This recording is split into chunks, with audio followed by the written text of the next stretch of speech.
Testing 1 2 3. Testing 1 2 3. This is Radio Free Mormon on the air, broadcasting behind enemy lines. Tonight's episode, Lost in Translation. The translation we'll be talking about tonight has to do with Joseph Smith's translation of the Book of Mormon.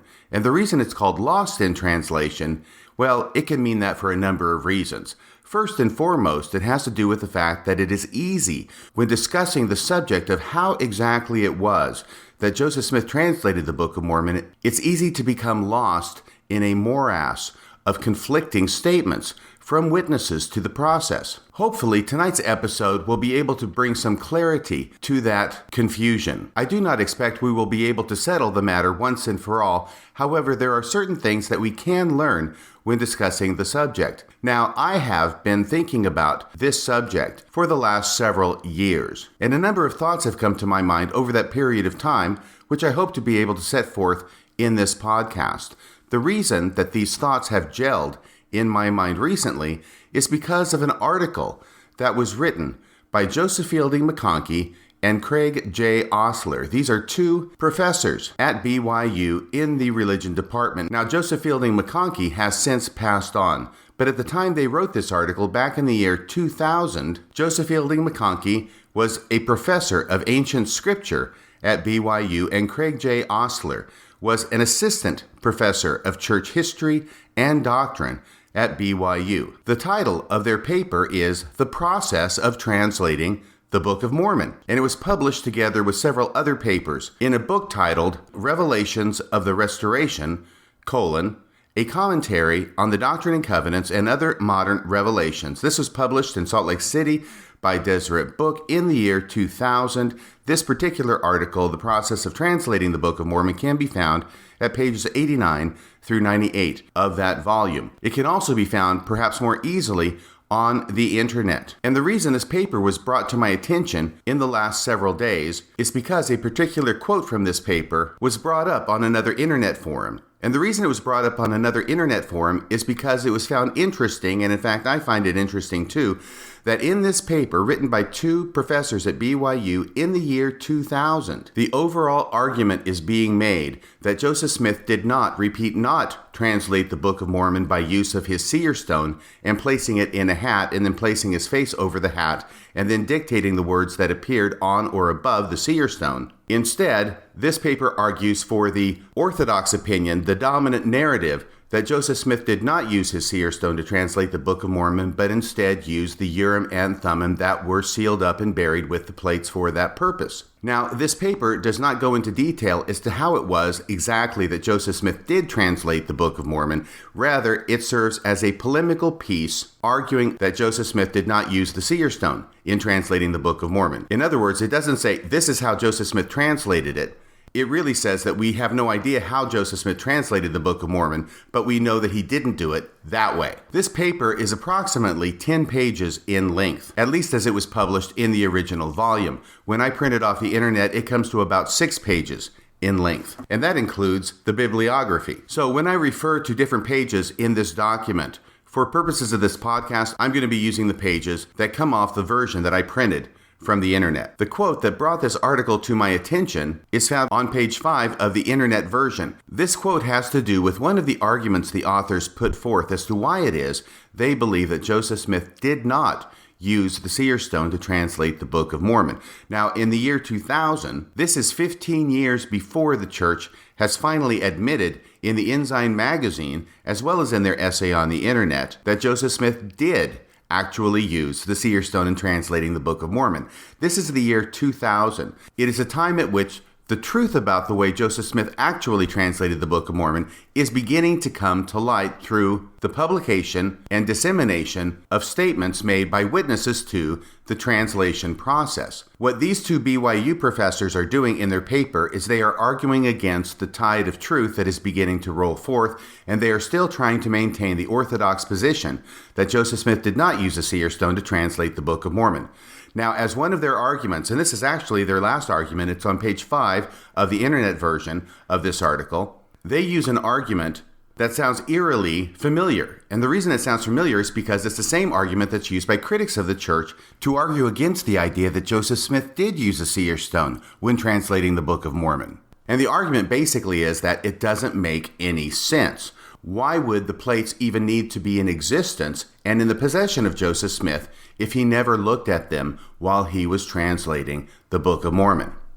This is how they put this argument in this paper. Finally, they start with finally because this is their final argument as to why it is that Joseph Smith did not translate with the seer stone. Finally, the testimony of David Whitmer. We're going to get to this quote by David Whitmer, by the way. The quote from David Whitmer is one of those statements by witnesses saying that Joseph Smith did use a seer stone to translate the Book of Mormon. Finally, the testimony of David Whitmer simply does not accord with the divine pattern. So they're going to make a policy argument here. This is not how God works. Translating a Book of Mormon by a seer stone, it does not accord with the divine pattern. If Joseph Smith translated everything that is now in the Book of Mormon without using the gold plates, we are left to wonder why the plates were necessary in the first place. You see, here's the argument. Now that the church has admitted that Joseph Smith translated the plates by use of the seer stone without actually looking at the plates, this same argument is frequently heard from non-members or from critics of the church to say that this makes no sense. Why is it that Joseph Smith would have the plates if he didn't use them? But in the year 2000, these two BYU professors are using the same argument to argue that Joseph Smith did not translate using the seer stone, but they are using it in the context of saying that Joseph Smith did translate the Book of Mormon, but by means other than the seer stone. This is why this is so rich with irony. The article goes on, we are left to wonder why the plates were necessary in the first place. Well, it's a good question. It will be remembered that possession of the plates placed the Smith family in considerable danger, causing them a host of difficulties. If the plates were not part of the translation process, this would not have been the case. So obviously, they needed to have the plates, right? It also leaves us wondering why the Lord directed the writers of the Book of Mormon to make a duplicate record of the plates of Lehi. This provision, which compensated for the loss of the 116 pages, would have served no purpose either. Now, this is an interesting twist that they place in their argument in this regard, and it's one that I had not recollected hearing before, and one that had not occurred to me before. I've certainly heard the argument that why do the plates need to exist? Why does Nephi have to start creating the plates? Why do all the subsequent authors in the Book of Mormon have to go through all the difficulty of writing on these gold plates and collecting them? Why does Mormon, at the end of the Book of Mormon, why is he put to the difficult task of having to abridge all these records into this set of gold plates that ends up becoming the Book of Mormon? Why does Moroni have to be the custodian of these plates, add his own plates at the end, including his abridgment of the Book of Ether to the Book of Mormon, and then tote them around with him? They were of some considerable weight. This was not an easy task.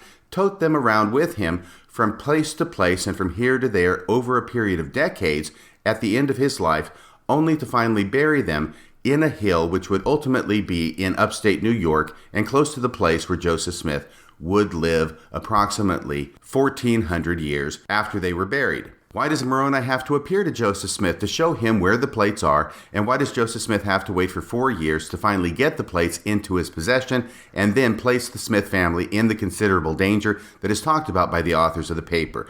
Why is all this necessary in order to get Joseph Smith in possession of the plates if, in fact, Joseph Smith never even looked at the plates when he was translating? Because his real method of translation was placing a stone in a hat and then placing his face over the hat to have the dictation or the translation of the Book of Mormon appear magically, supernaturally, miraculously, whatever adverb you want to use, in the hat and above or on the stone. But here, at this point, as I say, the authors make an interesting additional argument here because we know about the story of the lost 116 pages. This was the Book of Lehi.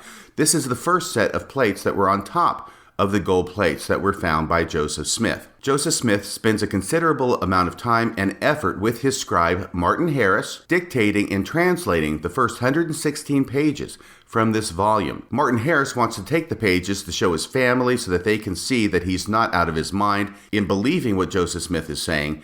Joseph Smith inquires of the Lord. He gets 2 no's. He finally gets a yes. Martin Harris takes the 116 pages off to show his family or whoever, and then he loses them. He can't find them. He comes back, and those are lost to history. Those 116 pages are never found again. And of course, here the question arises, if Joseph Smith had the ability, as several witnesses say, if he had the ability of using the seer stone to place it in a hat and use it as a means of finding lost items, such as buried treasure or even a lost pin, that's P-I-N, according to a story by an early witness. If he could use it for those purposes, why couldn't he just use the seer stone to find out where the lost 116 pages were? That is a question that is apparently never asked by early contemporaries of Joseph Smith and the witnesses to the Book of Mormon translation, and it's certainly a question that was never answered by Joseph Smith, or to our knowledge, any of the other witnesses. The mere fact is that Joseph Smith did not use his seer stone in order to find the 116 pages. If he had, they would not be the lost 116 pages anymore, because he would have found them. The Book of Mormon, in the section titled Words of Mormon, has Mormon, the abridger of the record, receiving inspiration from God to include a duplicate record that covers the same time period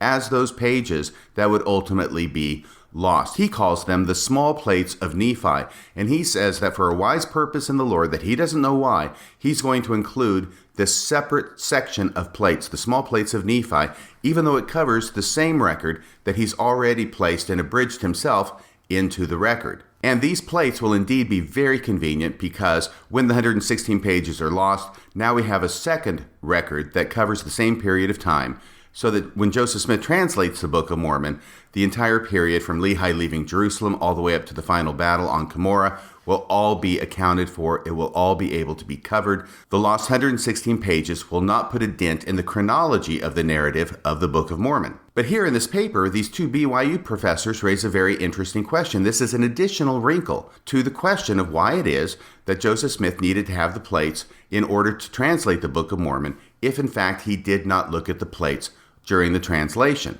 Why is it that Mormon needs to get this additional inspiration to include the second overlaying part of history, i.e. the small plates of Nephi? Why does Mormon have to include these separate plates in the Book of Mormon itself, in the gold plates, if Joseph Smith never even looks at the plates to translate? So I give them credit for coming up with an additional argument as to why it is that it makes really no sense for the Book of Mormon to have been assembled and then abridged by Mormon in this unusual and unique way, if in fact Joseph Smith never looked at the plates. This article goes on. Further, we would be left to wonder why it was necessary for Moroni to instruct Joseph each year for 4 years before he was entrusted with the plates. We would also wonder why it was so important for Moroni to show the plates to the 3 witnesses, including David Whitmer. And they're singling out David Whitmer here for a reason, because really this entire paper deals with a certain quote from David Whitmer. We'll get to that in a minute. And why did the Lord have the prophet show the plates to the 8 witnesses? Why all this flap and fuss if the prophet didn't really have the plates and if they were not used in the process of translation? What David Whitmer is asking us to believe, and once again they're responding specifically and really exclusively to a quote from David Whitmer. What David Whitmer is asking us to believe is that the Lord had Moroni seal up the plates and the means by which they were to be translated hundreds of years before they would come into Joseph Smith's possession, and then decided to have the prophet use a seer stone found while digging a well so that none of these things would be necessary after all. Is this, we would ask, really a credible explanation of the way the heavens operate? Well, that is an excellent question, but now it's not just David Whitmer and this one quote from David Whitmer that is asking us to believe something that seems so contrary to the way the heavens operate.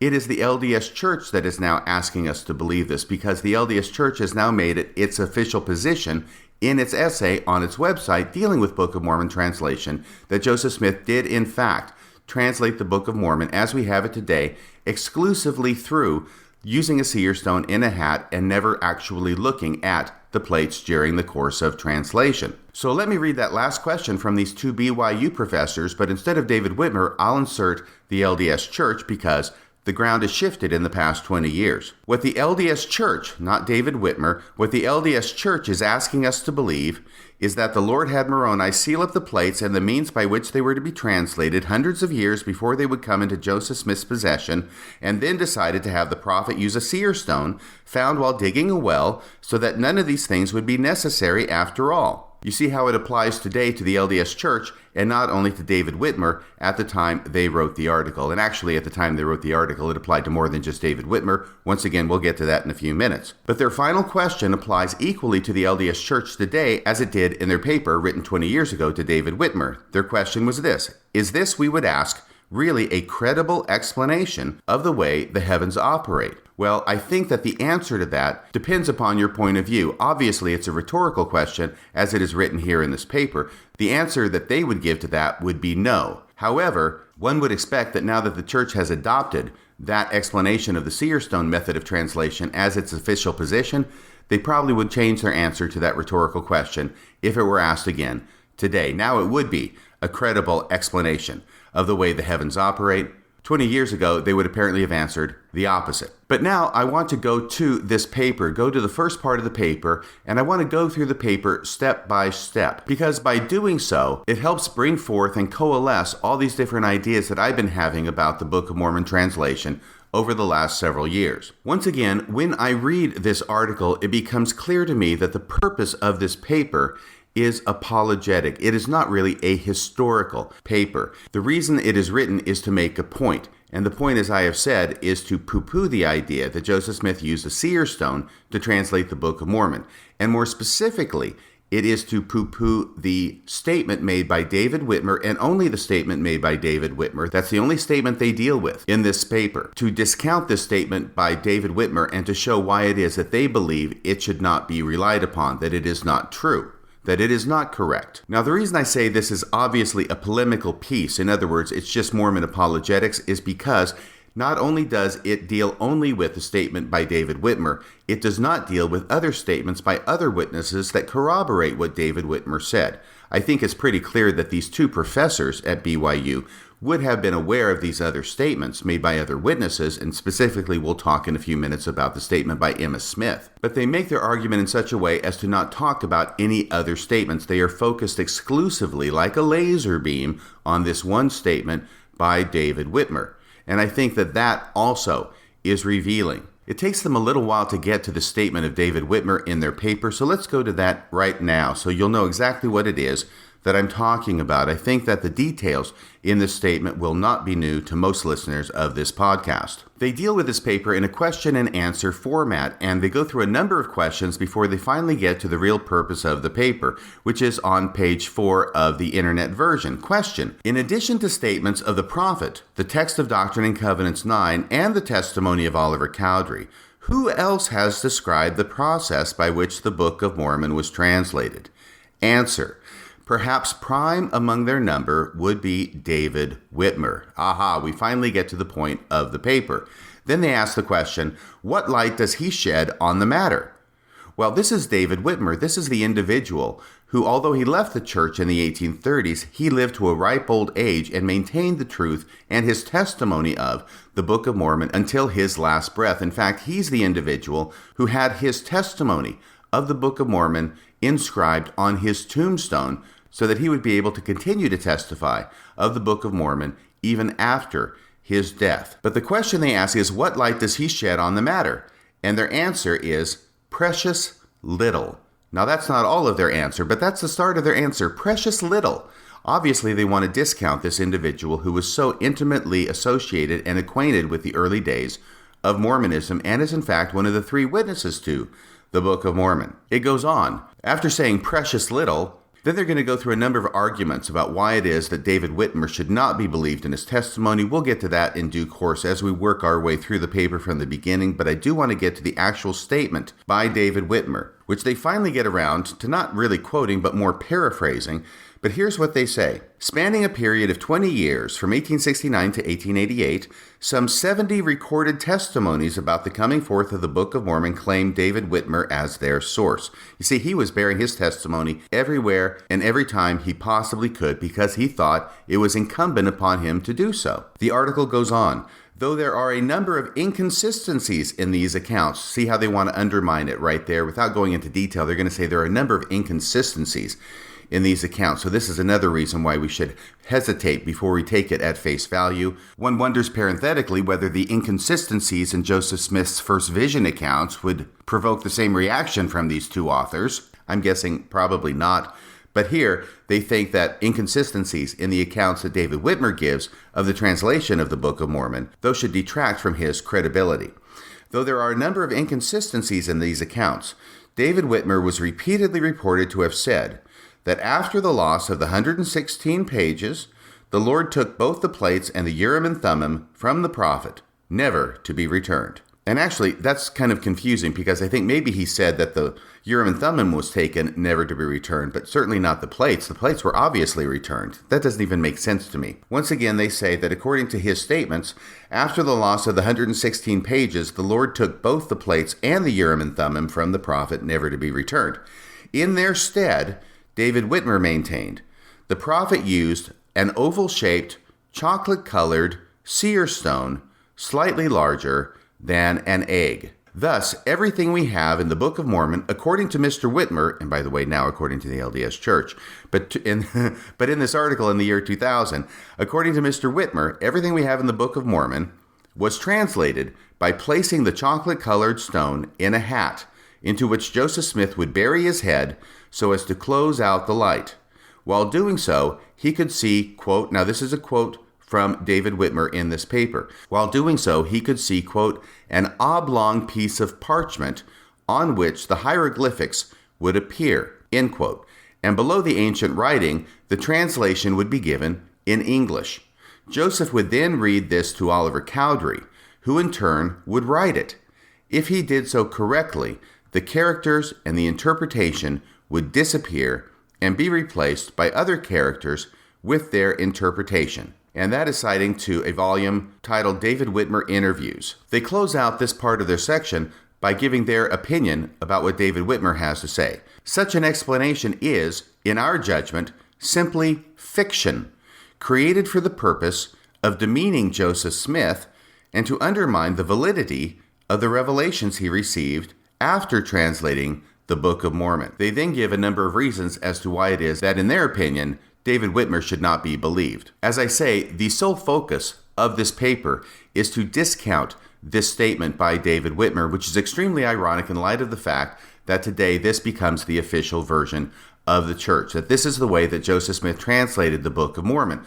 Although I will note for the record that I went back and reread the church's essay on the church's website, which was published in 2015, and found that the statement and this testimony by David Whitmer was strangely absent from the narrative. They quoted others such as Emma Smith and even Martin Harris on the subject of Joseph Smith using the seer stone. However, they did not talk about David Whitmer's testimony. So why is it that Joseph Fielding McConkie and Craig Osler, two BYU professors in the year 2000, would feel it incumbent upon them to write a paper discounting this statement by David Whitmer? And why would they focus on this one statement by David Whitmer to the exclusion of the statements of any other witnesses that talk about Joseph Smith using the seer stone? It seems clear that history is not their objective, but that there is an argument that they are making. The question I want to raise at the beginning is, who is it that they are making this argument against? Sure, it's against David Whitmer,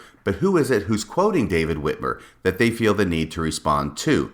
The very first paragraph of their paper makes it clear that they're not writing this in a vacuum, but that they are in fact responding to arguments made by others who they do not name, but who we will be able to guess here in a second, that they are responding to others who are making the argument that Joseph Smith did use the seer stone. And apparently, since they're focusing on the statement by David Whitmer, the people they're responding to are obviously using the statement by David Whitmer in support of their argument, which this paper seeks to contradict. Here's the very first paragraph. Here's how they start their paper. Explanations as to how the Book of Mormon was translated have become the source of considerable speculation and misinformation. See, they're responding to the speculation and misinformation about Joseph Smith using a seer stone and using the David Whitmer quote to support it. This is why they're writing this paper. There appears to be little interest on the part of some writers. See, they're not going to say who they are. But there appears to be little interest on the part of some writers to distinguish between what might be called historical prattle and competent testimony. Well, obviously the historical prattle is David Whitmer. The competent testimony is everybody who supports their position that Joseph Smith did not use a seer stone. But in fact, we find that there's really very few people who support their position. We'll get to that later on. They continue. For instance, scripture, statements by the prophets himself, and the collaborative testimony of Oliver Cowdery, the only first-hand sources we have on the matter. They're not really the only first-hand sources, but this is their position. The only first-hand sources we have on the matter are not, among some, accorded the same attention or credence as things said by second-hand witnesses who in thought and spirit were clearly out of harmony with the prophet and the church. And yes, prophet is capitalized and so is church. They were clearly out of harmony with the prophet and the church. So this is how they're leading into their discussion of David Whitmer. They're saying that his statements that Joseph Smith used a seer stone were clearly out of harmony with the prophet and the church, and that there are some people who are writing about the church or talking about the church, and specifically writing or talking about the translation method that Joseph Smith used in the Book of Mormon, who are using statements by David Whitmer, maybe among others, but principally by David Whitmer, in order to support a view that they consider to be out of harmony with the prophet and the church. That the statement by David Whitmer is not correct, it is not competent testimony, instead it is historical prattle. Well, this made me wonder who it is that they might be referring to. And I will tell you that a suspect has arisen. And I will say that although I cannot tell you that they are responding only to this one person, it is clear that they are responding at least to this one person. And the one person I'm talking about is Russell M. Nelson, now the current president of the LDS Church. This is being recorded in February of 2020. Elder Russell M. Nelson has now ascended to be the president of the LDS Church. And back in 1993, Elder Nelson was still an apostle in the church, but he gave a talk. And the talk that he gave was to a group of newly called mission presidents at the Missionary Training Center. He gave this talk to them in 1992. And this talk was thought to be so important and worthy of publication that it in fact was published in the Ensign magazine in 1993. And the subject of Elder Russell M. Nelson's talk was the translation of the Book of Mormon. And in this speech that he gave, which was published in the Ensign, he refers to and even quotes this statement from David Whitmer. He does not quote any other witnesses about the translation of the Book of Mormon, at least as it relates to a seer stone, except for David Whitmer. Now let me read that quote to you from the 1993 Ensign magazine. The title of the article is A Treasured Testament, and it was adapted from an address he gave on June 25, 1992 at the Seminar for New Mission Presidents. Here is what he says, once again published in the Ensign. This is quoting President Nelson, who will soon be quoting David Whitmer. The details of this miraculous method of translation are still not fully known, yet we do have a few precious insights. David Whitmer wrote, quote, and now he's going to give this entire quote from David Whitmer, which was only paraphrased by the two BYU professors in their 2000 article. Quoting from David Whitmer in the Ensign magazine, quote, Joseph Smith would put the seer stone into a hat and put his face in the hat, drawing it closely around his face to exclude the light. And in the darkness, the spiritual light would shine.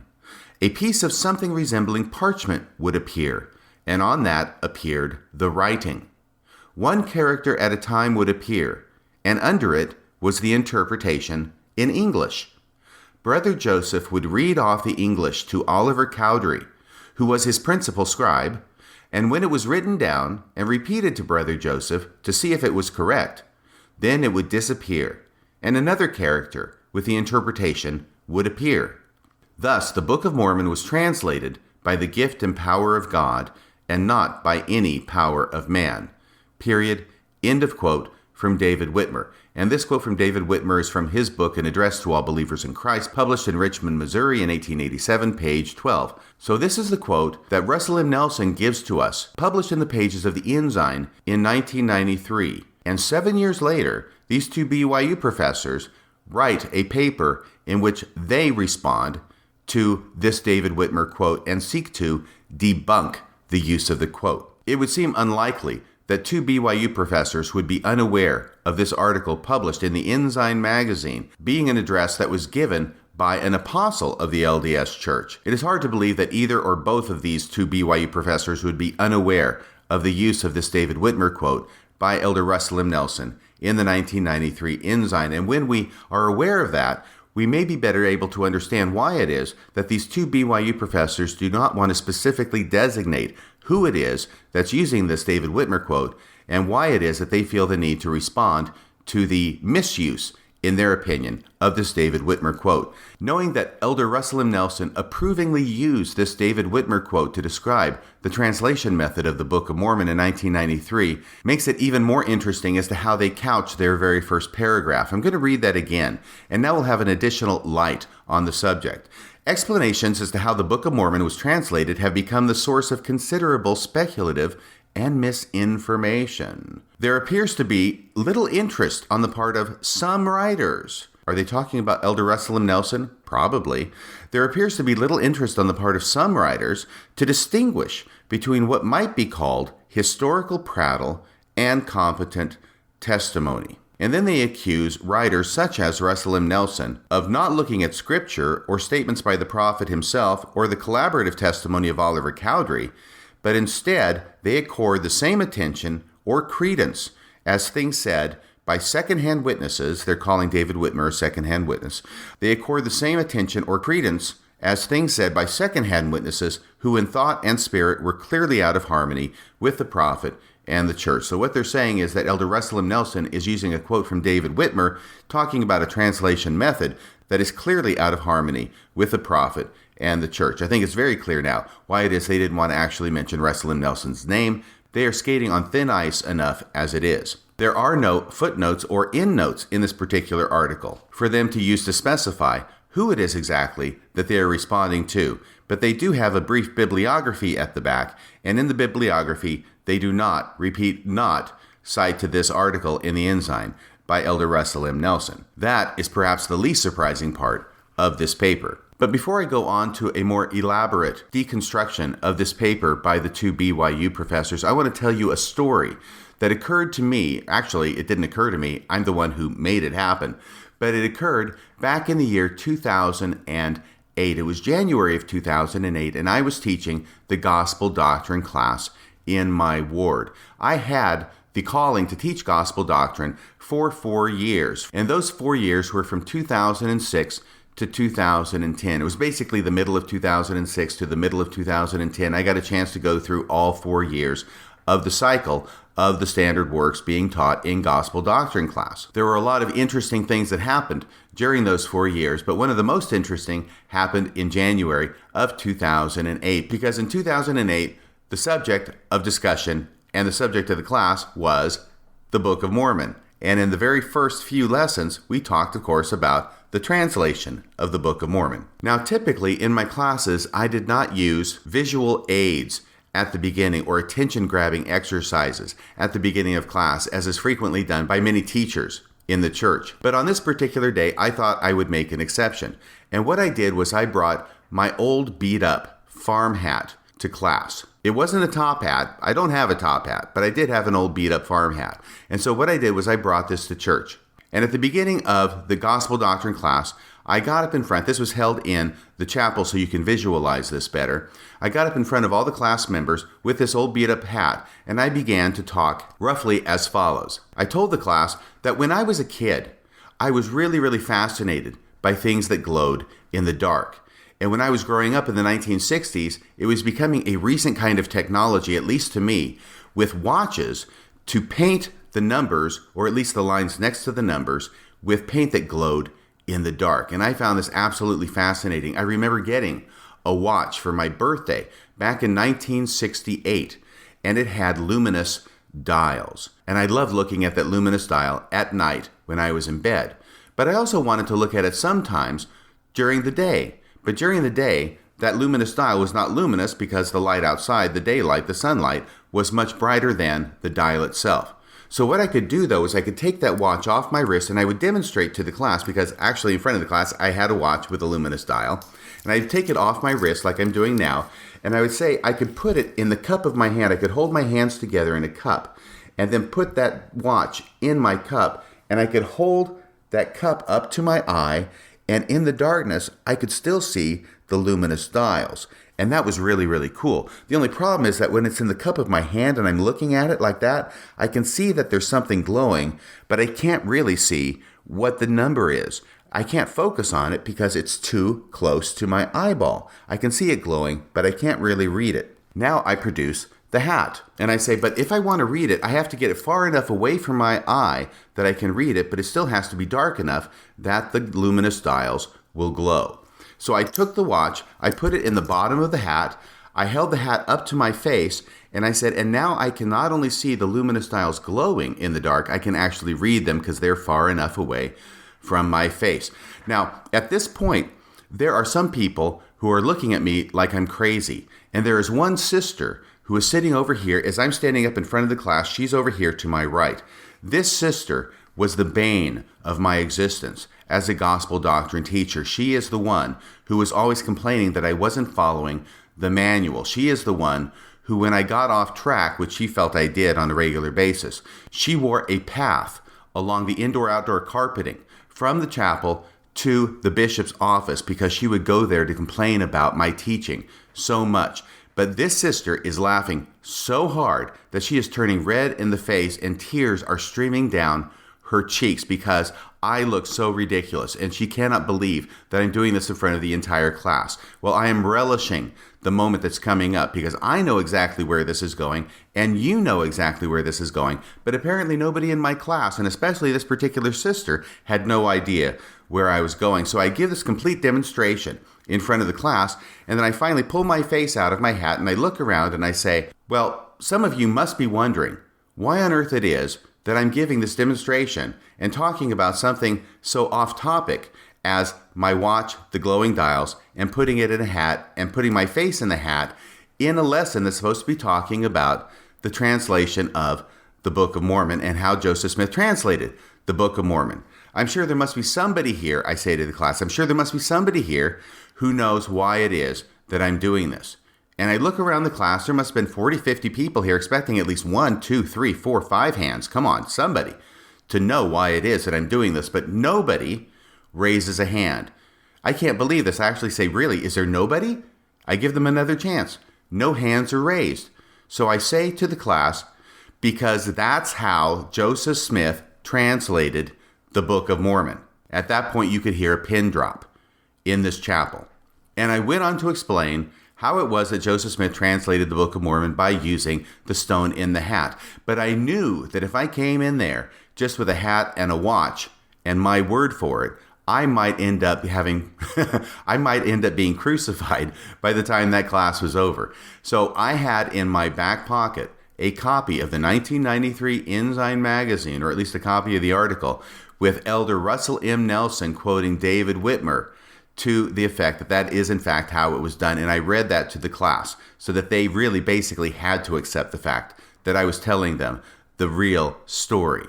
And this is how it was that I became aware of the fact that in this anomalous article in the Ensign magazine from 1993, Elder Russell M. Nelson quotes David Whitmer, and why it was that when I began reading this article from the year 2000 by these two BYU professors, I started getting a sneaking suspicion that that is exactly who it was that they were addressing in this article. So if we go back to this article now, we've already read the first paragraph. Let's go to the second paragraph, because I think this is interesting too. And as I say, this article brings to my mind and coalesces all these various and disparate thoughts that I've had regarding the translation process of the Book of Mormon. The second paragraph says this: the matter of how the Book of Mormon was translated has been of considerable interest and discussion virtually from the time the book became public. This is illustrated, and here's a famous story. This is illustrated in the exchange that took place between the prophet and his brother Hiram in a conference of the church held 25th October 1831. So this is very early on in the history of the church, 1831. On that occasion, Hiram said that he thought best that the information of the coming forth of the Book of Mormon be related by Joseph himself to the elders present, that all might know for themselves. Now, this is a very interesting thing. Hiram Smith, Joseph Smith's brother, they're at a conference, and he's talking to the audience, and he says he thinks it would be a good thing if Joseph Smith disclosed and told everybody assembled how it was that he translated the Book of Mormon, so that everybody would know for themselves. It sounds like Hiram Smith already knows, and he wants Joseph Smith to go ahead and tell it to everybody, instead of Hiram Smith relating what he has heard from Joseph Smith. In response, the article goes on, in response, Joseph Smith said that, quote, it was not intended to tell the world all the particulars of the coming forth of the Book of Mormon, and also said that it was not expedient for him to relate these things, and etc. So that's the second paragraph of this article. It recounts this famous story. But as I began thinking more and more about this story, it does seem very strange. I think as faithful Mormons, we may be expected to learn church history, and we're certainly expected to accept it, but we're not expected to question it. In fact, I think we're discouraged from questioning it, because the question that immediately comes to my mind is, why? Why, Joseph Smith? Why is it that you are given the golden opportunity by your brother to explain how it was the Book of Mormon came forth, but you beg off answering and explaining, and instead you say it was not intended to tell the world all the particulars of the coming forth of the Book of Mormon? Well, why not? Why was it not intended to tell the world all the particulars of the Book of Mormon? And in fact, we're not telling all the world. We're just telling a group of elders at a conference of the church itself. We're not out there writing a newspaper article. We're just talking to the membership of the church, and indeed the priesthood holders in the LDS church. Why is it not intended that you should tell the particulars about the coming forth of the Book of Mormon? Now, some people would say, and I think that the authors of this article will get around to indicating that they think it's because it was so sacred. It was so sacred that it was not intended for the world to know. But when I start thinking about this further, I think, well, Joseph Smith is talking about Jesus Christ appearing to him, at least in the following year, 1832. He'll talk about Jesus Christ appearing to him in the sacred grove in response to his prayer for forgiveness. And by the time 1835 rolls around, and then 1838, he's talking about how God the Father and Jesus Christ appeared to him in that same grove in a vision, in what is called the first vision. He'll talk about how an angel of God, Moroni, appeared to him and showed him where the plates were buried. Those things would seem to be very sacred. I can't think of anything more sacred than Jesus and his Father appearing to a person. And yet, Joseph Smith doesn't want to talk about the method of translating the Book of Mormon. Now, I'm not saying that this tells how the Book of Mormon was translated. All I'm saying is that it appears that it isn't because it was so sacred. Joseph Smith talks about sacred things all the time. In fact, things that are so sacred, it's hard to imagine the method of translating the Book of Mormon as being more sacred.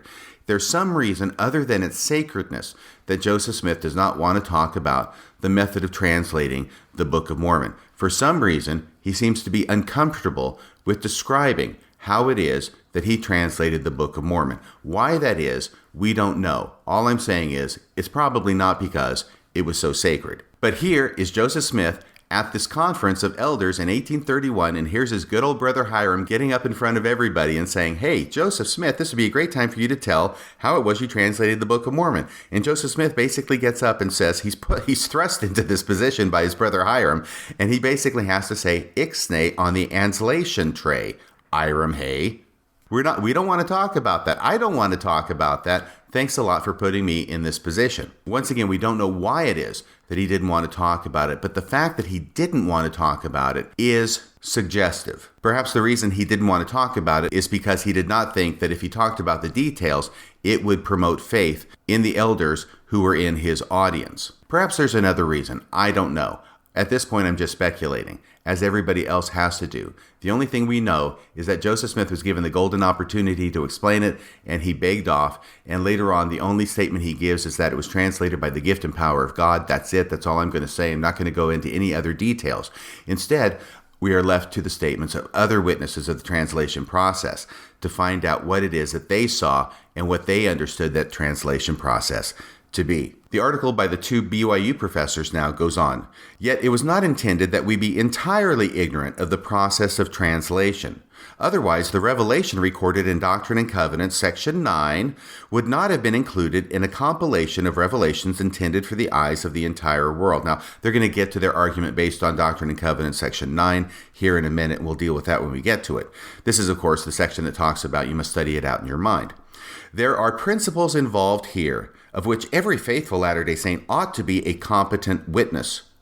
There are also counterfeit notions. So in the LDS Church, we not only have counterfeit families, we also have counterfeit notions about how the Book of Mormon was translated that enhance neither our understanding of how revelation is received, nor our appreciation for the labor and faith involved, so that we might have the Book of Mormon.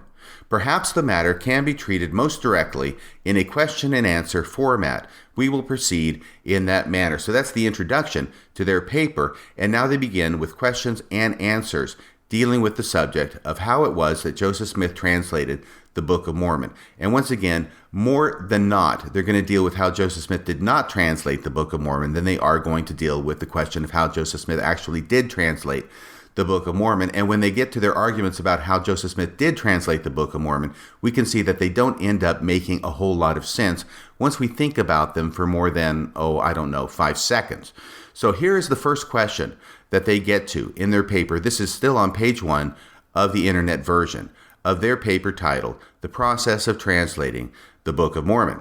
The first question is this: why was Joseph Smith so reluctant to disclose details relative to the process of translation? Well, they're going to ask the same question that I asked before when they were recounting the story about Joseph Smith not wanting to get into the subject. Here is their answer. Answer because of its sacred nature. Well, I think we kind of already discounted that idea. It wasn't that sacred. I mean, it wasn't more sacred than God and Jesus appearing to Joseph Smith to tell them that none of the churches were true. And yet, it's because of its sacred nature that Joseph Smith doesn't want to go into details. That is their answer for it. That's the one answer that I think we pretty much ruled out as being a possibility. And yet, that's the one that they go immediately to. Because as soon as anything is kept secret in the church, it is immediately thought, well, it's because it's sacred. We even have a bumper sticker slogan about it, which I've heard in the church ever since I got baptized in 1978, which is the temple ceremonies. They are not secret, they're sacred. So the secrecy itself imbues something with sacredness from the Mormon paradigm. In other words, something that can be pedestrian and really not that remarkable can be made sacred simply by keeping it a secret. The common expression we hear, which I just quoted, is, it's not sacred, it's secret. No, I'm sorry. No, that's the critical. Okay, the common expression that I just quoted is, it's not secret, it's sacred. But I think the actuality is that things become sacred because they are kept secret. Once again, their answer to this question is because of its sacred nature. And then they're going to elaborate on that as they go on with this answer as to why it was so sacred. The article continues, it is an awful responsibility, quote unquote, Joseph Smith said, to write in the name of the Lord. So they quote Joseph Smith as saying it is an awful responsibility to write in the name of the Lord, which is not exactly the same as saying that it is sacred, but it is close enough, I suppose, to suit their purposes. It goes on, nor would we suppose it a small thing to be entrusted with a seeric device, that's Seeric, seeric device, such as the Urim and Thummim. Just as the instrument itself was not to be held up to the gaze of the world, neither was the process by which it functioned. It seems more than coincidence that one of the first things translated by Joseph Smith after Oliver Cowdery became his scribe was the story of King Limhi asking Ammon if he could translate the records in his possession. So here they're talking about the translation of the Book of Mormon, how after the 116 pages were lost, Joseph Smith finally meets up with Oliver Cowdery. They commence translating the Book of Mormon as we have it today, but instead of going back to what we have as First Nephi, they continue with where it had left off, being the Book of Mosiah. And they quote from Mosiah 8:13.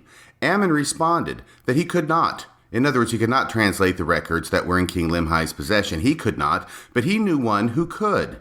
Ammon then explained, quote, for he has wherewith that he can look and translate all records that are of ancient date, and it is a gift from God. And the things are called interpreters. and no man can look in them, except he be commanded, lest he should look for that he ought not, and he should perish. And whosoever is commanded to look in them, the same is called seer. So there's that quote from the Book of Mormon as quoted in this article. It appears that the reason they want to quote this passage is to bring in the subject of the interpreters. But even here, the Book of Mormon appears to be more willing to give some details regarding the translation process of the Book of Mormon than Joseph Smith himself was in 1831, because it talks about the interpreters and says no man can look in them. So obviously there's a process of looking in the interpreters, whatever that exactly means. No man can look in them except he be commanded, lest he should look for that he ought not, and he should perish. And then this final line, which I want to talk about here a little bit, and whosoever is commanded to look in them, the same is called seer. So that is the Book of Mormon's definition of a seer. A seer is somebody who not only has possession of interpreters or seer stones or Urim and Thummim, depending upon what interpretation you're wanting to throw on it. We'll talk about that in a second too. But you have to have possession of the interpreters and be commanded to look in them. That is who is called seer. That is the definition of a seer in the Book of Mormon. And whenever I read this, it strikes me as a strange thing that we currently sustain 15 gentlemen as prophets, seers, and revelators in the church. Let's strip away the prophets and revelators part and just focus on the seers. If they are a seer, if President Nelson is a seer, then he is someone, according to the definition of the Book of Mormon, who not only has possession of interpreters or a seer stone, but he is commanded to look in them. That's what he has to do in order to be a seer. And yet, even though the church has revealed in 2015 that it still possesses the seer stone of Joseph Smith, and it is hidden in the church vault, it was brought out for a photo op in 2015 in the Ensign magazine once word of its existence had leaked out sufficiently that the church felt it could no longer plausibly ignore its existence. But I am aware of no evidence that President Nelson or any of the First Presidency or the Quorum of the 12, all of whom are called seers, I am aware of no evidence that any of them has been commanded to look into the seer stone by God. This same definition of a seer is picked up by Joseph Smith in his 1838 history, because by 1838 it looks like Joseph Smith was prepared to give a few more details regarding the translation of the Book of Mormon than he was in 1831. That's where he said that it was never intended that the world should know all the details about the coming forth of the Book of Mormon. In 1838, he gives us a description of how it was that the Book of Mormon was to be translated, at least the tools to be used. This is from Joseph Smith History. You can find it in the Pearl of Great Price. It's verse 35. It talks about what he found in the box, in the hill Cumorah. Also, there were 2 stones in silver bows, and these stones, fastened to a breastplate, constituted what is called the Urim and Thummim, deposited with the plates.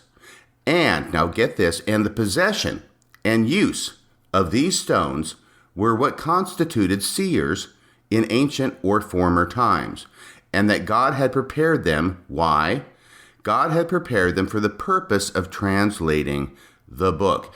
So here, once again, Joseph Smith duplicates or echoes that same definition of seer found in the Book of Mormon, and he says in verse 35 of his 1838 history that the possession and use of these stones were what constituted seers in ancient or former times, and that God had prepared them for the purpose of translating the book. So please note, it is not just the possession of these stones that constitutes a seer, according to Joseph Smith's 1838 history. It is also the use of these stones. He says the possession and use of these stones were what constituted seers in ancient or former times. So once again, when we raise our hand to sustain the prophet and the other leaders of the church as seers, what we are doing is we are acknowledging, at least if we're to believe the Book of Mormon, and at least if we're to believe Joseph Smith in his history, that they not only possess seer stones, but also that they use seer stones. And if that is truly the case, then perhaps they are just too humble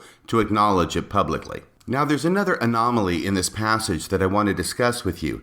Please notice that by 1838, Joseph Smith is talking about the 2 stones, which he describes as being in silver bows and fastened to a breastplate, that these two stones were prepared, they were deposited with the plates, and that God had prepared them, the stones, for the purpose of translating the book. This is a strange state of affairs. In 1838, Joseph Smith is saying that these two stones, the Urim and Thummim, fastened in the silver bows attached to the breastplate, are what God had prepared for the translating of the Book of Mormon.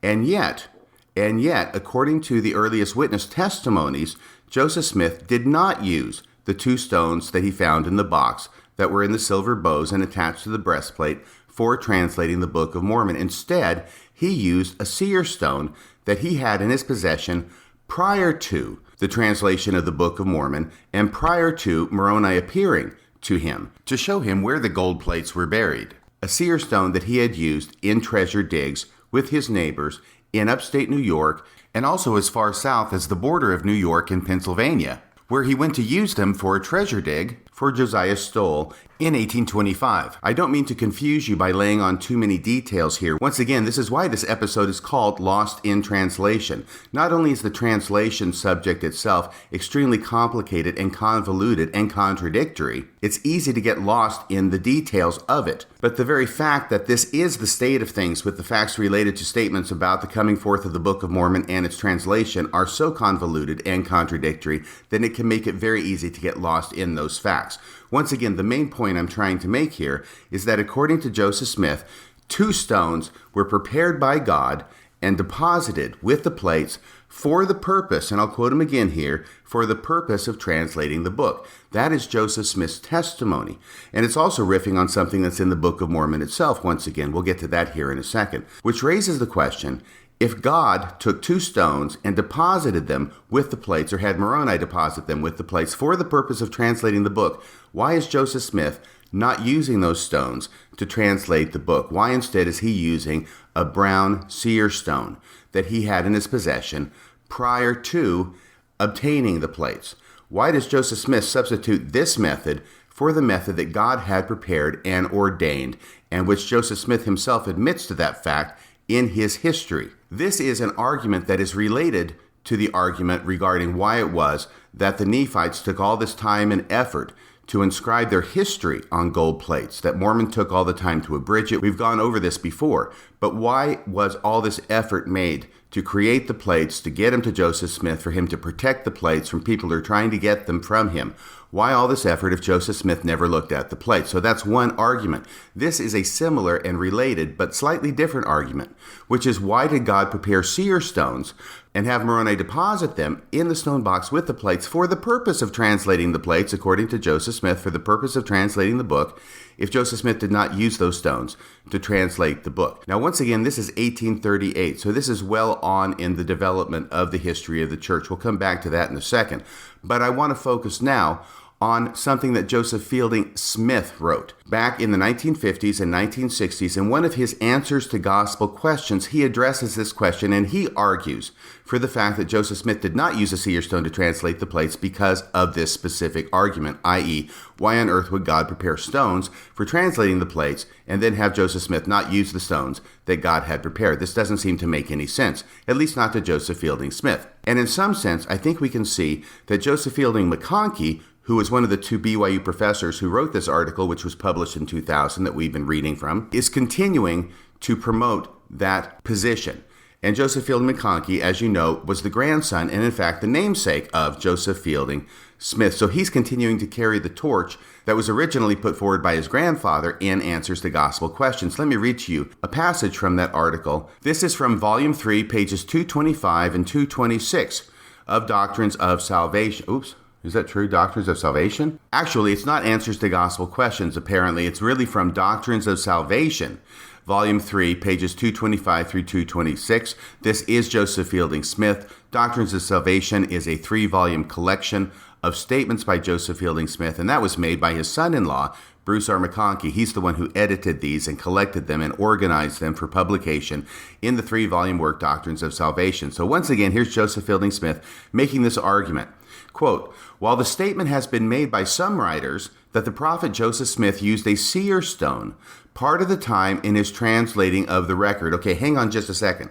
This alone is significant because Joseph Fielding Smith, who was the preeminent historian and scriptorian of the LDS Church for decades and eventually became its 10th president, he is aware at the time he's writing this article of other statements by writers to the effect that Joseph Smith did use a seer stone at least part of the time in his translating of the Book of Mormon. Notice that's how he begins this quote. Once again, while the statement has been made by some writers that the prophet Joseph Smith used the seer stone part of the time in his translating of the record, and information points to the fact that he did have in his possession such a stone, yet there is no authentic statement. So all these statements that he's aware of, they're not authentic. Yet there is no authentic statement in the history of the church. Can you say true Scotsman fallacy?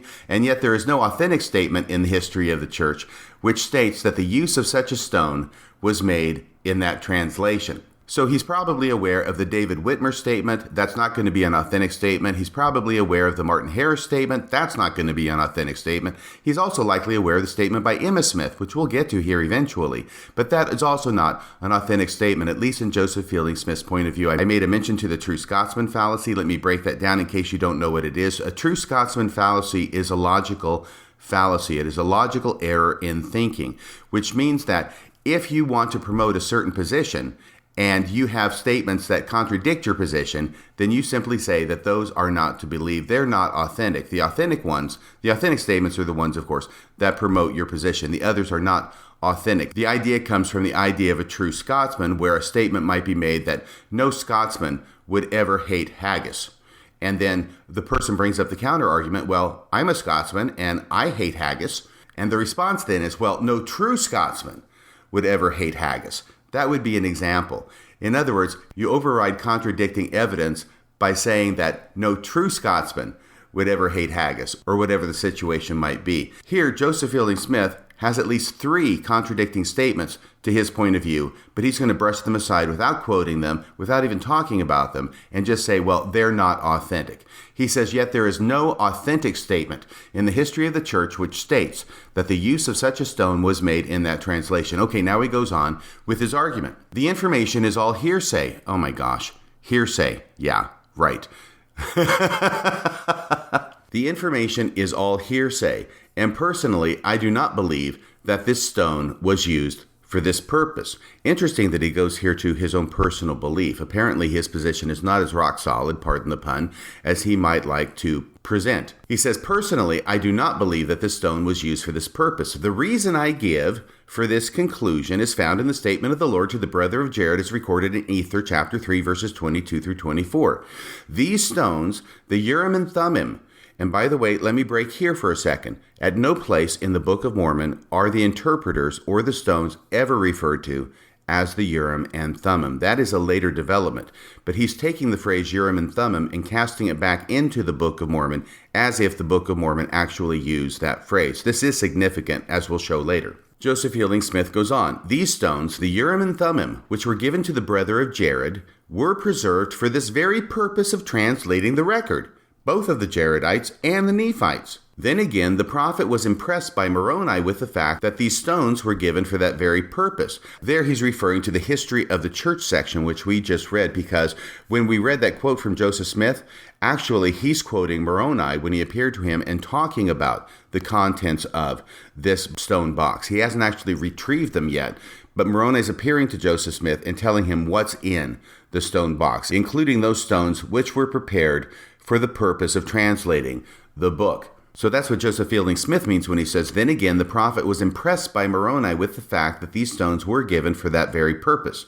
It hardly seems reasonable, and here I think he makes a good point, it hardly seems reasonable to suppose that the prophet would substitute something evidently inferior under these circumstances. In other words, if God has taken these 2 stones and prepared them for translating the Book of Mormon, and that's the reason that Moroni tells Joseph Smith the stones are in the box with the plates, is for translating the book, it hardly seems reasonable to suppose that the prophet would substitute something evidently inferior, i.e. his own personal seer stone, under these circumstances. It may have been so. He's got to give some leeway for these statements, which he says are actually all hearsay and they're not authentic, but he's still going to give them some leeway. It may have been so, but it is so easy for a story of this kind to be circulated due to the fact that the prophet did possess a seer stone. So at least he says he possessed a seer stone. It's just Joseph Fielding Smith's position that he didn't use the seer stone to translate the Book of Mormon, a position that has now been refuted, discounted, contradicted by the LDS Church in an official capacity on its own webpage in the essay dealing with this subject. And he concludes that last sentence by saying, "It may have been so, but it is so easy for a story of this kind to be circulated due to the fact that the prophet did possess a seer stone, which he may have used for some other purposes." Interesting, he doesn't really talk about what those other purposes might have been, but he's still pretty darn sure that Joseph Smith didn't use the seer stone to translate the Book of Mormon, because once again, what sense would it make? God prepares the seer stones, he has them sealed up with the book. Moroni tells Joseph Smith that's the purpose of the stones, and Joseph Smith goes, "Meh, forget it, I'm just going to use my own seer stone here. Thanks all the same." And so now what we're left with is the strange position that not only has the LDS Church today with its essay that was published in 2015, admitting, acknowledging, and actually teaching the fact that Joseph Smith did translate the Book of Mormon, at least as we have it today, with the seer stone and putting it in a hat. Not only are they contradicting Joseph Fielding Smith's position from the 1950s and 60s, but they also appear to be contradicting Moroni as quoted by Joseph Smith in The Pearl of Great Price. In other words, this stands in tension with the scriptures themselves. Not only the Book of Mormon that talks about a seer being one who is commanded to use stones to translate ancient records, but also the Joseph Smith history, where it says that Moroni told Joseph Smith that there were 2 stones that were in the box with the plates, and that God had prepared them for the purpose of translating the book.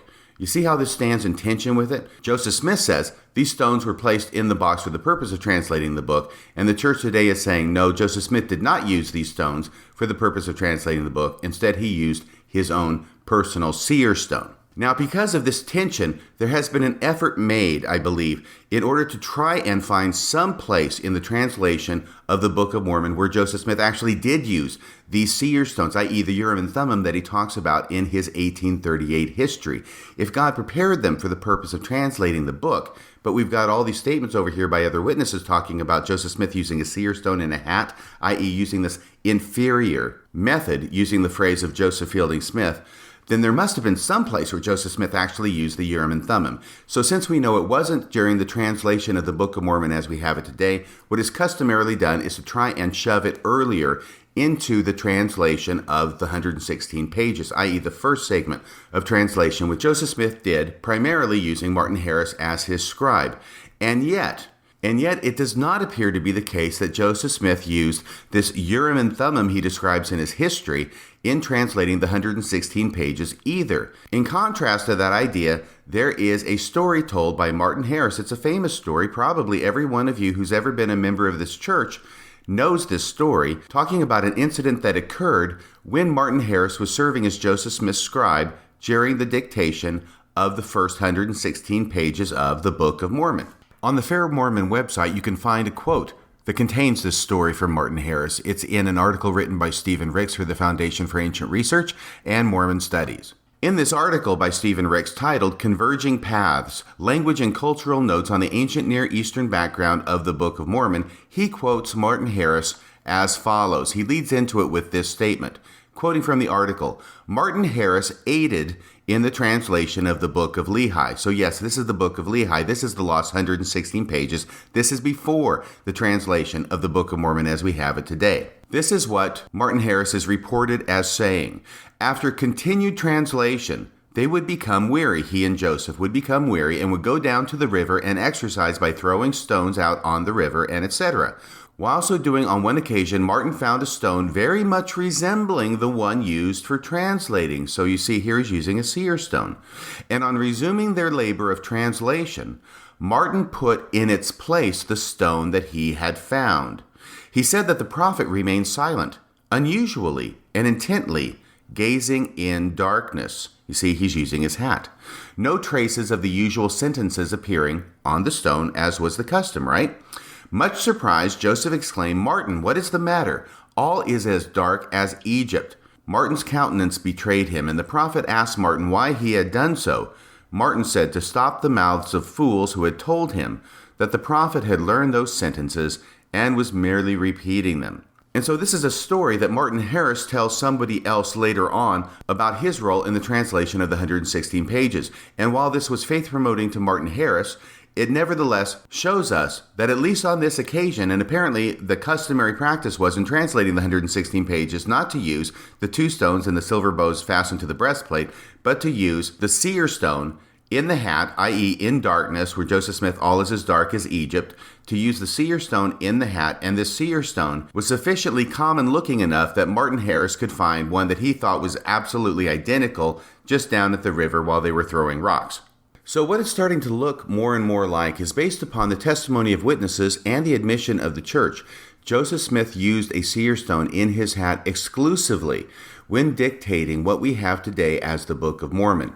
And it also appears from the statement by Martin Harris that the seer stone in the hat method was also used during the translation of the 116 pages. Now, is it possible that at the very beginning, Joseph Smith used the Urim and Thummim that was found in the box? I suppose anything's possible. I think Martin Harris may have left a statement that indicates that. It's not clear at all whether Martin Harris is just taking Joseph Smith's word for it or not.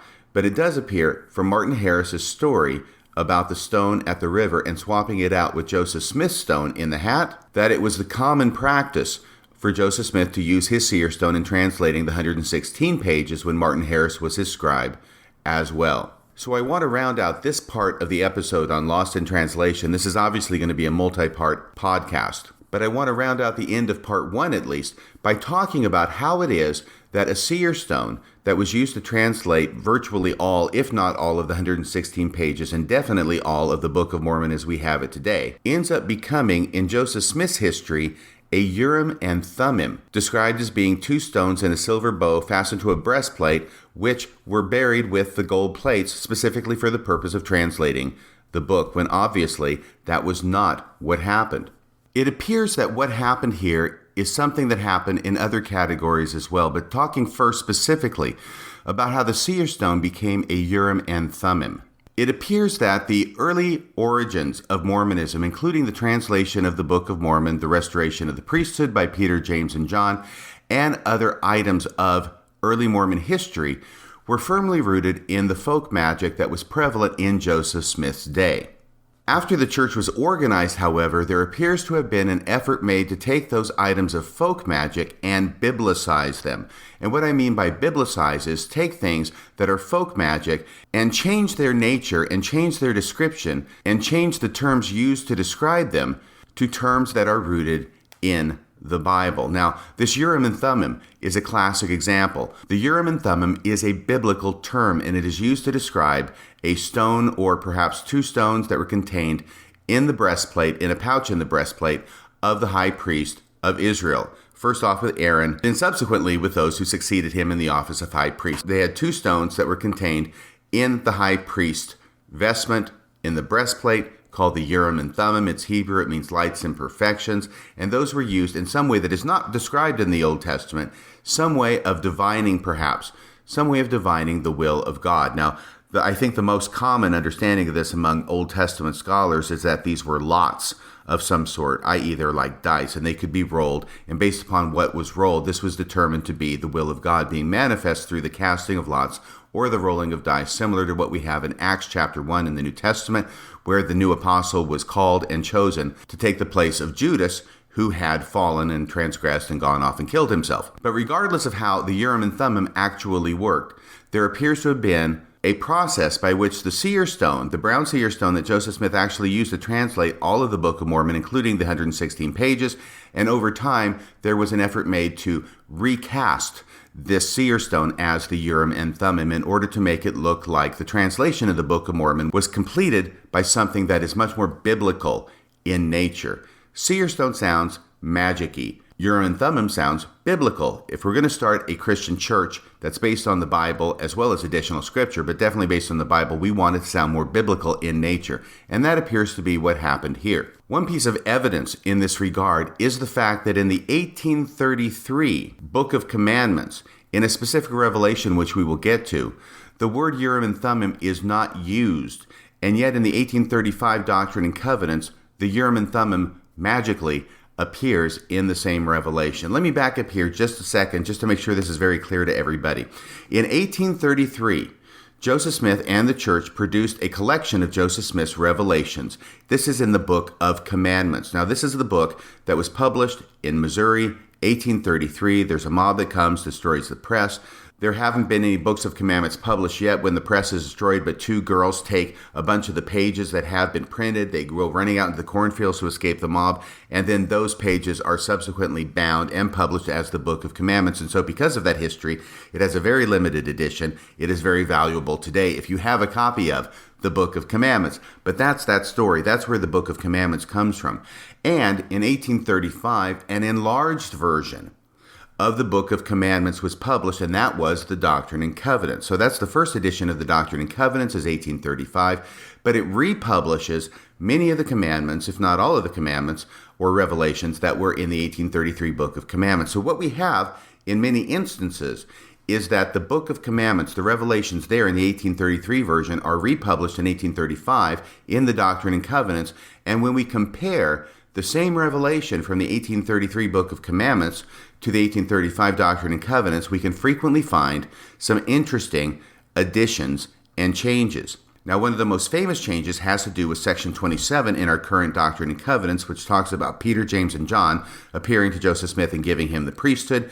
The reason that is famous is because in that same revelation in the 1833 Book of Commandments, there is no mention of Peter, James, and John. In fact, they are added with a long passage of additional material to that revelation, which is in section 27 of our current Doctrine and Covenants. So somewhere between 1833 and 1835, it was thought significant or important enough to add Peter, James, and John to this revelation. So these are very, very important books, the 1833 Book of Commandments and the 1835 Doctrine and Covenants, because when we compare these changes, we can see the church in progress. We can see the church in transition. We can see a development in church doctrine as well as in church history and the way it recounts things that were happening. And this is a similar thing that happens with the phrase Urim and Thummim. So if we look in the Book of Commandments, chapter 9, in the Book of Commandments, they are divided into chapters, not sections. Sections is what appears with the Doctrine and Covenants. It's a term we're more familiar with. But in chapter 9 of the Book of Commandments, published in 1833, it has the revelation to Joseph Smith that was given in Harmony, Pennsylvania in May of 1829. Now, this revelation corresponds to section 10 of our current Doctrine and Covenants. It's the same revelation, but there have been some changes made.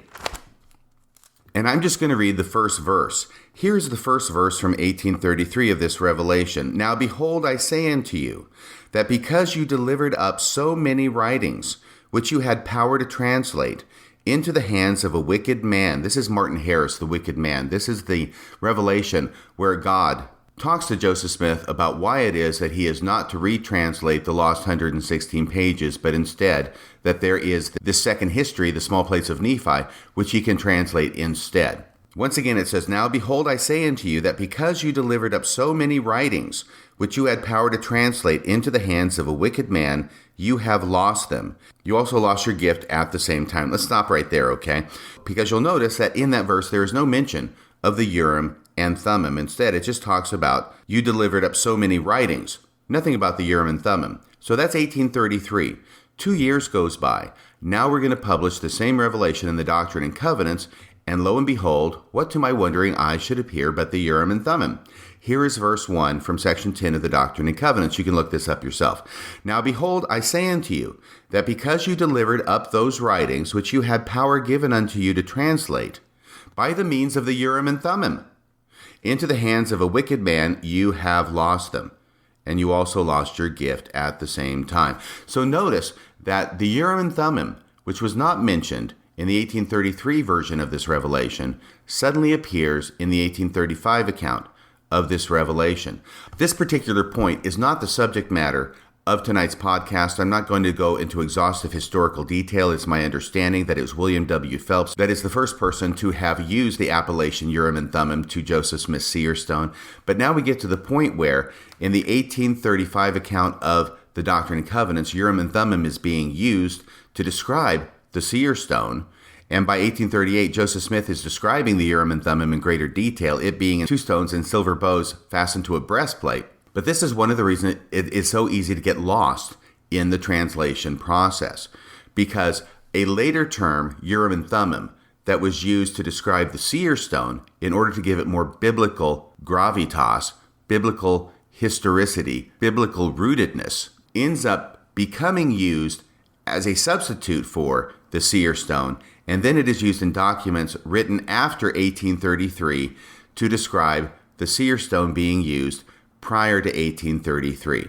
So this is why it's easy to get lost. It looks like Joseph Smith in 1838 is talking about a Urim and Thummim that he used in order to translate the Book of Mormon, and yet you've got these early witnesses talking about him using a seer stone in a hat. You've got the 1833 account of a revelation not mentioning a Urim and Thummim, and then in the 1835 account of the same revelation, all of a sudden the phrase Urim and Thummim appears. So if we look at this chronologically, we can trace the development of the idea that Joseph Smith originally used a very folk magic-y practice of looking at a seer stone in a hat in order to translate the Book of Mormon, and over time that becomes described and biblicized as the Urim and Thummim, which then is retroactively put into the history of the church by describing it as something that had happened from the beginning. It's something very similar that appears to be happening with Peter, James, and John. There is no mention of Peter, James, and John prior to the 1830s. And in fact, this is one of the things that David Whitmer said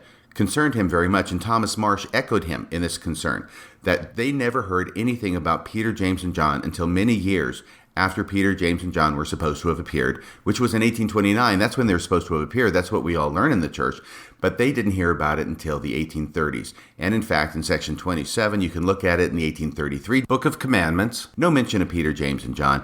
But by the time 1835 rolls around, all of a sudden a long passage is added to the same section, which includes the description and the naming of Peter, James, and John, being the individuals who gave the Melchizedek priesthood or the high priesthood to Joseph Smith in 1829. Now, I don't want to belabor this point, though I find it endlessly fascinating, but the Urim and Thummim is not the only thing that went through this kind of metamorphosis, from being something used in folk magic to having the terms changed to make it more acceptable to a Bible-believing public after the church was organized. And here, I'm talking about the divining rod that Oliver Cowdery had in his possession, and which he used to ascertain God's will and perhaps where water was buried and other interesting things. I'm going to go at this the reverse way. Instead of going to the way it started in the 1833 Book of Commandments, I'm going to go to where it ended up in the 1835 Doctrine and Covenants and then work backward from there.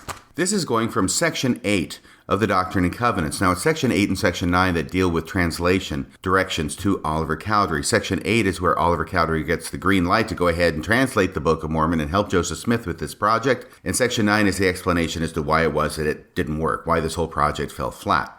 But section 8 says this, in verse 2, which has the commonly heard verse, "Yea, behold, I will tell you in your mind and in your heart, by the Holy Ghost, which shall come upon you, and which shall dwell in your heart."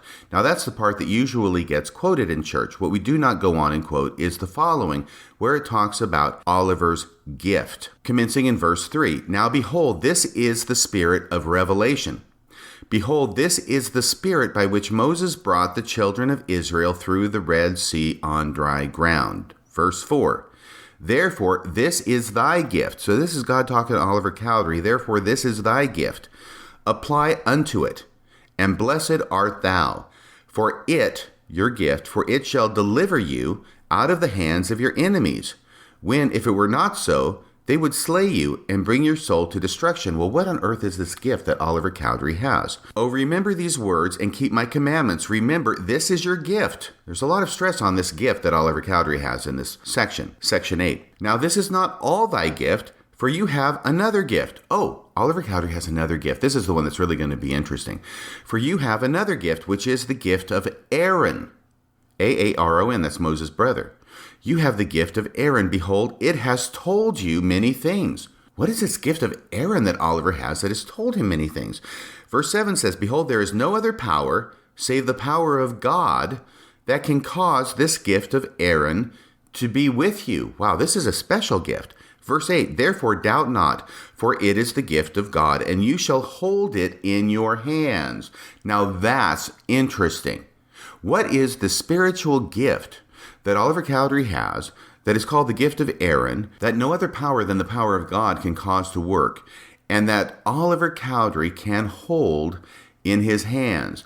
This is something different than just a spiritual gift. I'm not aware of any spiritual gift that you can hold in your hands. And it says, therefore, doubt not, for it is the gift of God, and you shall hold it in your hands, and do marvelous works, and no power shall be able to take it away out of your hands. There's another reference to the hands, for it is the work of God. And therefore, whatsoever you shall ask me to tell you by that means, that will I grant unto you, and you shall have knowledge concerning it. So this is a gift that Oliver has that he can hold in his hands. It's called the gift of Aaron, and it is a means of receiving revelation and communication from God. Now, I want to mention to you that after I got back from my mission, I began studying the scriptures even more in earnest than I had before. And one of the exercises I went through was I got all of those big, thick Institute manuals.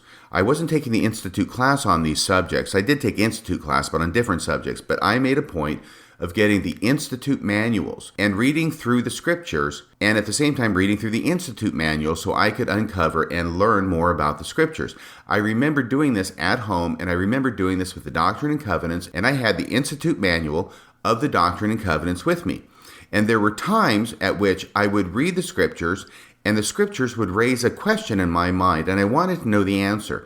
And I would read the Institute manual hoping to find the answer, and more often than not, the Institute manual never addressed the question that had been raised in my mind concerning the scriptures. And this was one of the classic examples. This is the one example that I remember after all of these years. This is in the early 1980s. This is probably 1982 when I'm actually doing this. But I remember reading through section 8 of the Doctrine and Covenants, reading about this gift that Oliver has, this gift of Aaron that he can hold in his hands, and wondering what on earth does that mean that he can hold it in his hands. And I read the Institute manual, and all it did was spiritualize it. In other words, it didn't address the scripture that said he could hold it in his hands. It just said it's some sort of vague, ephemeral gift of Aaron. It's some spiritual gift, and it never answered the question that I had. So it was sometime after that, and not that long after that, I was pretty studious, I've got to tell you, that I discovered that the reason it says that it's a gift of Aaron and it's a gift that can be held in his hand is because this was Oliver Cowdery's divining rod that this revelation is talking about. And that fact is made much more explicit in the 1833 account, the Book of Commandments account of this same revelation, where it actually says, this is the rod. This is the rod of Aaron. It is the rod of nature. And that is why Oliver Cowdery could hold it in his hands, because it was Oliver Cowdery's rod. Joseph Smith had a seer stone, which he used for various purposes, and then developed it into using it to receive revelation from God. Oliver Cowdery had a divining rod, which he used for various purposes, and ultimately attempted to develop it into an instrument that he could receive divine revelation from God. But apparently that didn't work out so well. So having read section 8 from the Doctrine and Covenants, let's go to that same revelation as it was published 2 years earlier in the Book of Commandments. Okay, remember in verse 5 of section 8, it says, remember, this is your gift. Now this is not all thy gift, for you have another gift, which is the gift of Aaron. Behold, it has told you many things. That's the 1835 Doctrine and Covenants. That same revelation 2 years earlier said this, remember, this is your gift. Now this is not all, for you have another gift, which is the gift of working with the rod. So originally it said, this is the gift of working with the rod. That was changed in the 1835 account to, this is the gift of Aaron. Originally it said, this is the gift of working with the rod. Behold, it has told you things. Behold, there is no other power save God that can cause this rod of nature to be with you. And that was changed again in the 1835 Doctrine and Covenants to the gift of Aaron. Once again, the 1833 account says, there is no other power save God that can cause this rod of nature to work in your hands. And the 1835 Doctrine and Covenants says, behold, there is no other power save the power of God that can cause this gift of Aaron to be with you. So they even take out the hands part there. The 1833 version goes on, and therefore, whatsoever you shall ask me to tell you by that means, that will I grant unto you that you shall know. Remember that without faith you can do nothing, etc. So we see that The 1835 account of the Doctrine and Covenants modified this revelation to remove the reference to the fact that Oliver Cowdery was using a rod. Now, in that 1833 version of the revelation, it said rod of Aaron or rod of nature. So we can already see underway, even in the 1833 account, an attempt to link Oliver Cowdery's divining rod with a biblical antecedent, being the rod of Aaron.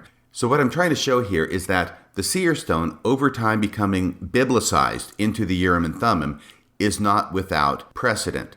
A similar thing appears to have happened to Oliver Cowdery's divining rod, which over time now becomes the rod of Aaron and then eventually gets completely omitted from the revelations altogether. And instead of the rod of Aaron or the rod of nature, as in the 1833 version, it gets changed to simply the gift of Aaron, the ambiguous phrase, the gift of Aaron, with no reference to its being a rod at all in the 1835 version. There is a systematized attempt going on to take the roots of Mormonism, which are firmly embedded in the folk magic of Joseph Smith's environment and culture, and recast them as things that sound a lot more biblical and a lot less folk magic-y. So we've talked about this with the seer stone, we've talked about this with Oliver Cowdery's divining rod.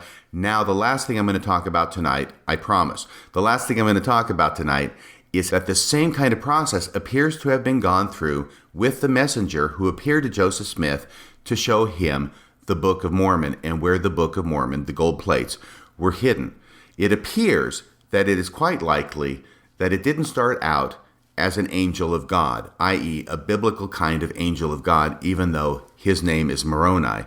It appears that this story may have started out as being a guardian spirit of a treasure. I think all my listeners will know that Joseph Smith was engaged in money digging a number of times, 12, 13 times. I can't remember the exact count that there's documentation for that Dan Vogel has provided, that Joseph Smith would take his seer stone, he'd put it in a hat, he would locate where the treasure was and where everybody should dig, but that it was commonly understood that these treasures were guarded by treasure spirits, and that certain rituals and incantations had to be gone through in order to get past this spirit who guarded the treasure. And as I say, it is possible that this treasure spirit guardian who protected the gold plates, i.e. the treasure, may have been transformed over a period of years into the angel, the biblical angel. And when I say biblical, I mean an angel in the biblical sense. Moroni doesn't appear in the Bible, but this type of angel, this idea of an angel, has biblical roots. And it sounds a lot better to a Bible-believing public, if you're going to start a church and try and get people to believe it, to talk about an angel of God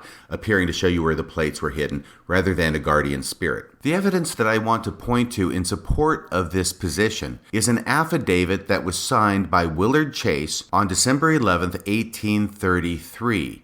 In Harmony, Pennsylvania. Now, Willard Chase, as you will recall, was a friend, acquaintance, and associate of Joseph Smith during his early days, during his treasure digging days, and Willard Chase and his sister, Sally Chase, were very much involved with Joseph Smith in obtaining seer stones. I'm not going to go into a lot of detail there. Others have done that in other venues. Bill Reel has gone into these stories very recently on his Mormon Discussion podcast. But suffice it to say, for purposes of this podcast, which is starting to get overly long right now, even though we're only in part one, that Willard Chase knew Joseph Smith very well. He knew about his treasure digging activities. He was a person who was acquainted with the Smith family. And in 1833, he signed a declaration in which he recounts a story that was told to him by Joseph Smith's dad, i.e., Joseph Smith Sr. What Willard Chase says is that in June of 1827, he heard the following from Joseph Smith Sr.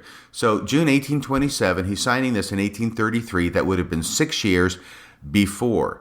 And once again, Joseph Smith Sr. is talking about things that Joseph Smith Sr. could have only heard from his son, Joseph Smith. So this is double hearsay. And yet, it appears to be being given by someone who is well acquainted with the family. It is given not that long after the incident in question, being 6 years, and at the time that Joseph Smith Sr. told him this in June of 1827, it would have been in the thick of things related to Moroni and the coming forth of the Book of Mormon plates. Except that in this story, Joseph Smith Sr. does not mention Moroni. He does not mention an angel of God showing his son where the plates were hidden. Instead, he mentions an unnamed spirit that is apparently the custodian and guardian of the gold plates. And even more interesting than this, he mentions a toad, or something that looked like a toad, which then assumes the appearance of a man and does violence upon Joseph Smith. Here is the statement, once again, Willard Chase, quoting Joseph Smith Sr. from 6 years prior in 1827. Now I'm quoting from the affidavit of Willard Chase. In the month of June 1827, Joseph Smith Sr.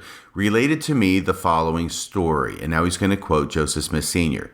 That some years ago, a spirit had appeared to Joseph his son in a vision. Notice, not an angel, not Moroni, but a spirit had appeared to Joseph his son in a vision, and informed him that in a certain place there was a record on plates of gold, and that he was the person that must obtain them.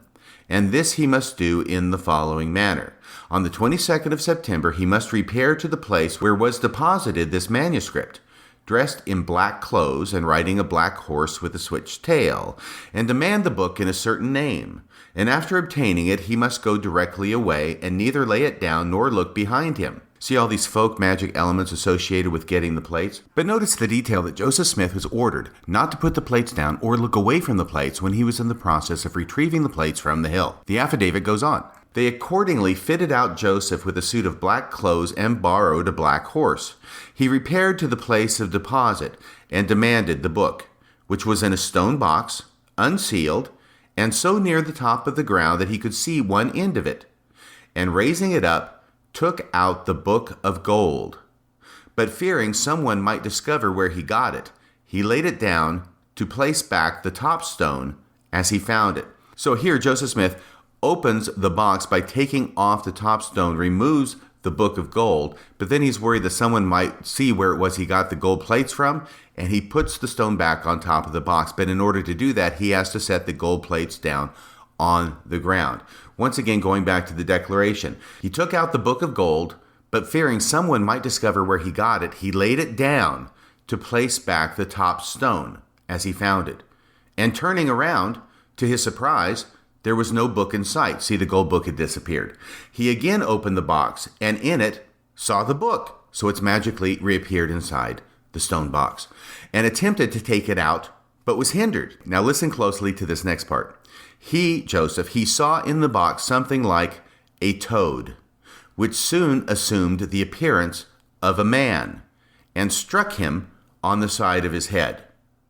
Not being discouraged at trifles, he again stooped down and strove to take the book, when the spirit, see, this man is a spirit. This is the spirit, not an angel, but it's a spirit who appears in the form of a man after being transformed from something that looked like a toad. When the spirit struck him again, and knocked him 3 or 4 rods and hurt him prodigiously. Now, we don't use rods very much in measuring things anymore, but I looked up the distance that a rod is, and it's approximately 16.5 feet. So if this spirit knocked Joseph Smith 3 or 4 rods, he knocked him 40 or 50 feet away. No wonder it hurt him prodigiously. This is like a scene from a Superman movie going on. After recovering from his fright, he inquired why he could not obtain the plates, to which the spirit made reply, because you have not obeyed your orders. He didn't follow the instructions exactly, so he couldn't get the gold plates.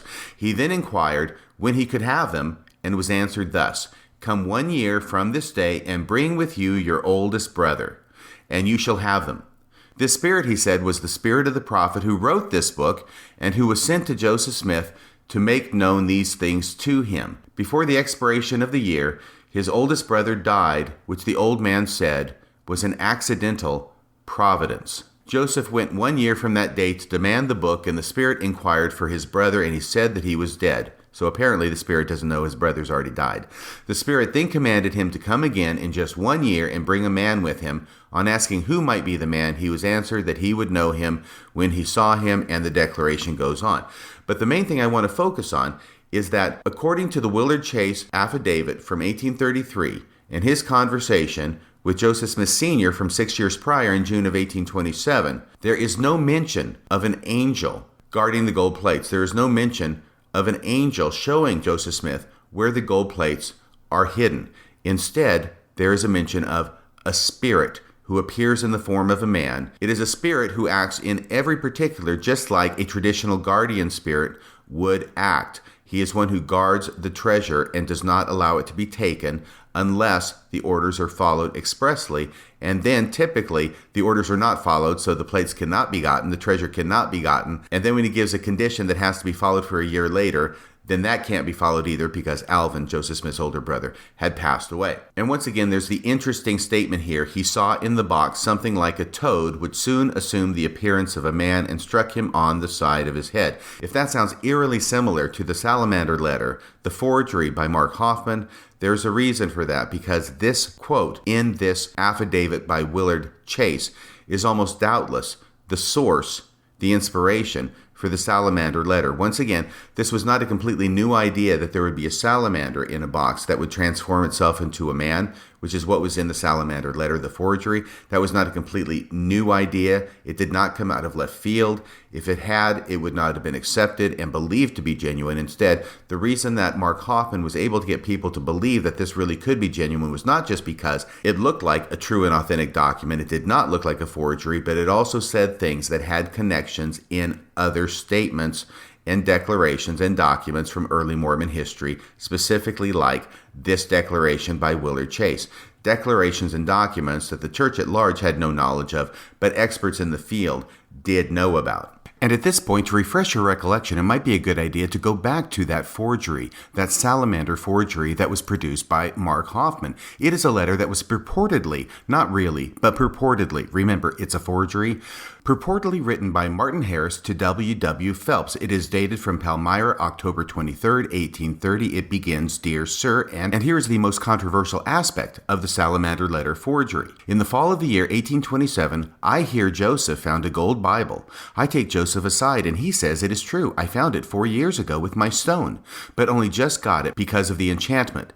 The old spirit come to me 3 times in the same dream." Notice he calls him an old spirit. "Come to me 3 times in the same dream, and says, 'Dig up the gold,' but when I take it up the next morning, the spirit transfigured himself from a white salamander in the bottom of the hole and struck me 3 times and held the treasure and would not let me have it, because I lay it down to cover over the hole when the spirit says, 'Do not lay it down.'"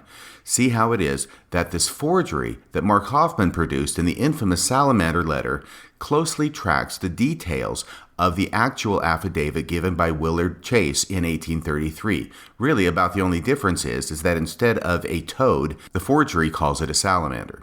It is little wonder that the experts in Mormon history and documents who already knew about the Willard Chase affidavit accepted the contents of the salamander letter as potentially authentic material. Now, having listened to what Willard Chase says Joseph Smith Sr. told him about Joseph Smith's experience with the Spirit, how Joseph Smith removed the gold plates, put them down, turned back to put the stone on top of the box, and when he looked back at the gold plates, they weren't there anymore because he hadn't kept them in his sight. He hadn't kept them in his possession like he was supposed to, and the plates appear now back in the box, and then Joseph Smith tries to get them again. There's something that looks like a toad, transforms itself into a man, and gives Joseph Smith such a wallop that he knocks him a distance of 3 or 4 rods and hurt him prodigiously. That's how Willard Chase describes it. So in conclusion, I think what we have here are 3 instances of the same kind of thing.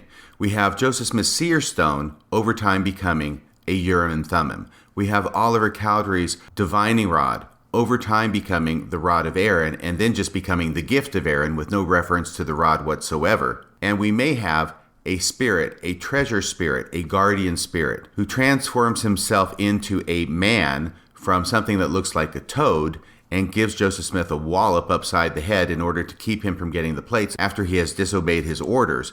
And this treasure spirit, over time, being transformed into an angel of God with the specific name, the angel Moroni. In this episode, we have gone from one point to another. We've gone from tangent to tangent. It is easy to get lost in this maze, in this morass of Mormonism, all of which circles around the plates of gold, the Book of Mormon, and the translation process. My hope is to paint in broad strokes. I know we've gotten into some details. Hopefully we haven't gotten too far out in the weeds in this discussion. But the broad strokes relating to this issue. In part 2 of this podcast, I will continue with my analysis of this paper written by the 2 BYU professors, Joseph Fielding McConkie and Craig Ostler, titled The Process of Translating the Book of Mormon, and published in the year 2000. I'm already almost finished with page 1. So there may be more than just 2 parts of this podcast. We'll see how things develop. If you like what you're hearing at Radio Free Mormon, I encourage you to go to radiofreemormon.org right now and make a donation there. That's about all for tonight. Until next time, This is Radio Free Mormon, signing off the air.